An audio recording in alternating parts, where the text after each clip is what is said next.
सब कुछ इतनी अचानक हुआ।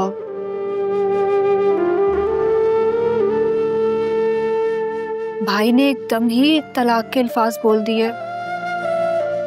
हम में से तो कोई कुछ भी नहीं कर पाया।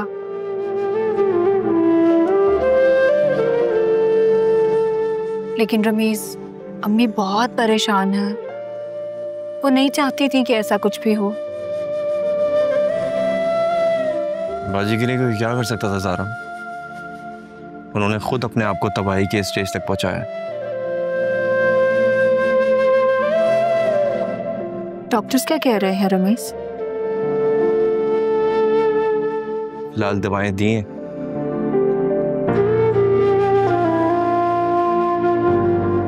दो चार महीने में कुछ कंडीशन स्टेबल हो जाए, लोग और चीज़ों को पहचानने लग जाएं, फिर देखो काउंसलिंग के कुछ सेशन स्टार्ट होंगे इंशाल्लाह।